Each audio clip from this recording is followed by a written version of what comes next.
भाग्योदय विचार प्रवाह श्रृंखला के 86वें 86 चरण में आपका स्वागत, अभिनंदन।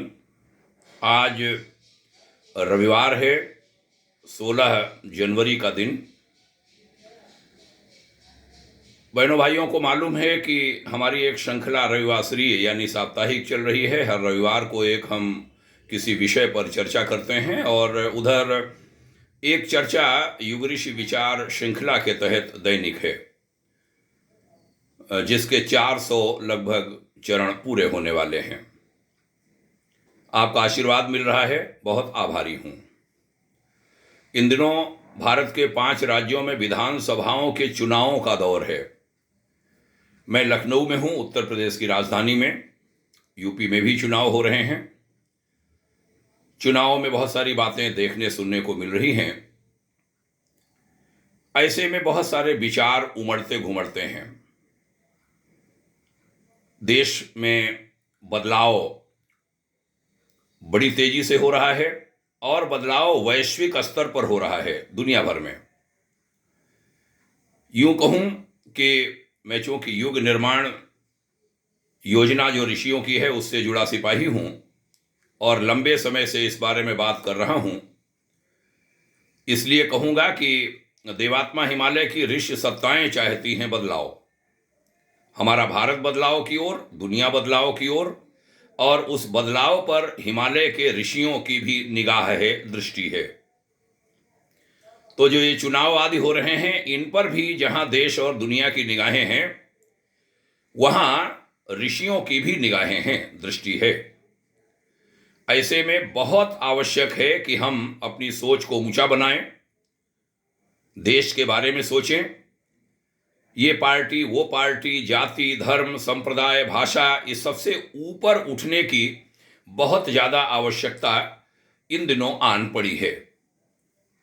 क्योंकि कुछ समय ऐसे आते हैं जब बदलाव का दौर होता है, उस समय जो गलतियां हो जाती हैं, वो गलतियां, उनका कोई परिमार्जन नहीं होता। उसका जो दंश है वो भावी अनेक पीढ़ियों को भुगतना पड़ता है। हम किसी एक राजनीतिक पार्टी की बात नहीं करते। हमारे गुरुदेव ने एक पुस्तक लिखी थी, हम राजनीति में भाग क्यों नहीं लेते।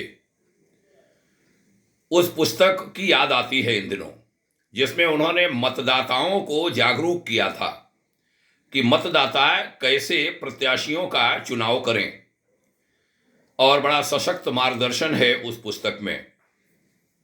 उसके अंशों पर हम विभिन्न अवसरों पर चर्चा करते रहे हैं। इन दिनों वह पुस्तक बहुत प्रासंगिक हो गई है। जरूरत आन पड़ी है कि जो मतदाता है वह समझदार बने। वह छोटे मोटे किसी लोभ लालच, ये कुछ मिल जाए, खाने पीने को मिल जाए, कुछ धन मिल जाए, उसके चक्कर में न पड़े। कोई जाति संप्रदाय की बात करे तो उसके ऊपर उठ करके सोचे। अभी कल परसों 2 दिनों में हमारे पास गृह जनपद हरदोई के कुछ युवक साथ थे। बहुत अच्छी बात एक युवा साथी ने हमें बताई कि अब हमारा युवा मतदाता समझदार हो रहा है, हो गया है। वह जानता है कि किसे चुनना चाहिए। अब वह छोटे मोटे लोभ प्रलोभनों में आता नहीं है, और वह राजनेताओं की चालबाजियों, चालाकियों को भी समझता है। इसलिए वो चाहे बोले ना, लेकिन वह समझता है। तो हमें संतोष हुआ उनके इन शब्दों को सुनकर। तो हम सब सावधान हों, हम सब अच्छे प्रत्याशी का चुनाव करें, उनका पीछे का रिकॉर्ड देखें, उनकी शिक्षा देखें, उनकी सेवाएं देखें, उनका चिंतन देखें, उनका चरित्र देखें। परिवार, वंश, ये पार्टी वो पार्टी से ऊपर उठकर हम किसका चुनाव चाहते हैं, चुनाव करना चाहते हैं, उस पर गंभीरता से चिंतन करें। निसंदेह दलों की बात आई, संविधान में तो नहीं था, लेकिन दल शासन करने लगे हैं। दलों पर भी ध्यान देना होगा। कौन दल अच्छा है, कौन दल कम अच्छा है, और दुखद लाइन कहूँगा कि कम खराब कौन है यह तक अब मतदाता सोचने लगा है कि चयन उनका करें जो कम खराब हों, जो जनता का ज़्यादा से ज़्यादा ध्यान दें, विकास पर ध्यान दें, देश के बहुमुखी विकास पर ध्यान दें, जिनकी सोच अच्छी हो, जो ऊंचा सोचते हों, ऊंचा करते हों। इस दिशा में आइए बढ़ेंगे। आज मैं बड़े आदर के साथ श्री टी.एन. शेषन जी, जो मुख्य निर्वाचन आयुक्त रहे भारत के, उनको याद करता हूं। हमारी उनसे भेंट तो नहीं हुई, लेकिन मैं चुनाव आयोग जाता रहा हूं और उन्होंने जो परिवर्तन किए उनको समीप से जानने समझने का प्रयास किया है। उन्होंने मुख्य निर्वाचन आयुक्त रहते वहाँ के एक बड़े अधिकारी ने हमें, प्रधान सचिव ने बताया था कि उन्होंने कोई नया नहीं किया था, उन्होंने केवल जो अधिकार उन्हें मिले थे आयोग को, उनका इस्तेमाल कर लिया था।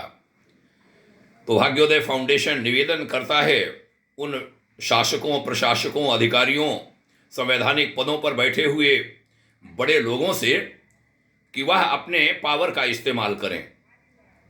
कल ही हमारे पास एक सेवानिवृत्त हमारे साथी आए, कुछ बताने लगे तो दुख होता है कि फला संस्था के जो एचओडी हैं, वहाँ से वो मामला जो खुद वो निपटारा कर सकते थे, शासन को भेज दिया। शासन में वहाँ के क्लर्क्स, वहाँ के यूडीए, समीक्षा अधिकारी, उन सबके जिम्मे जो अधिकार विभागाध्यक्ष के नाते सरकार ने दिया है, राज्यपाल जी के संरक्षण में मिला है, वो अधिकार उपयोग नहीं करते अधिकारी।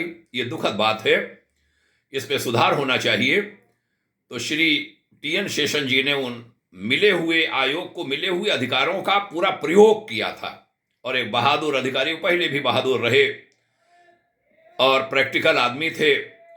जब वह राज्य में परिवहन निदेशक थे तो उन्होंने बस चला करके देखी, इंजन के बारे में जाना कि कहाँ पर कहाँ गड़बड़ियाँ होती। वह ऐसे व्यक्ति थे, जिस विभाग में गए उसकी गहराइयों को जानते थे, ड्राइवर भी बने वह।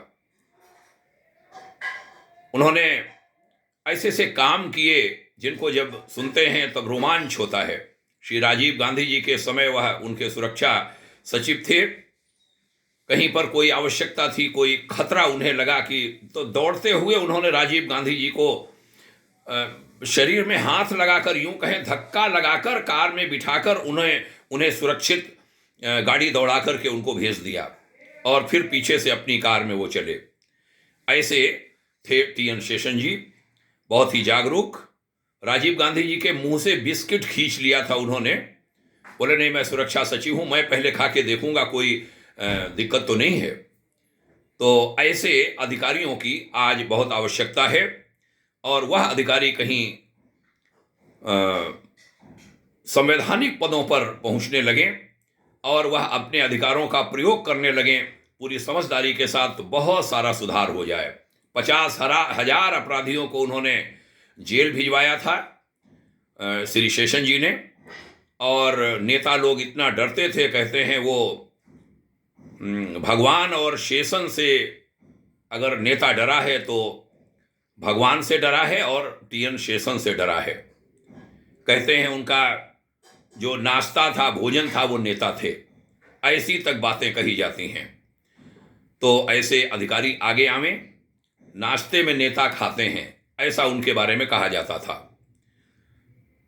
छोटे बच्चों से बड़ा प्यार करते थे, कलम पेन देते, और हमने सरकारों में देखा, सचिवालय में अपने ही यूपी में किसी समय कोई जानता नहीं था निर्वाचन आयोग को, लेकिन शेषन जी के समय में थर थर कांपते थे बड़े बड़े अधिकारी, चीफ सेक्रेटरी वगैरह, और उन सब के यहाँ उनकी दहशत हम लोग देखते थे।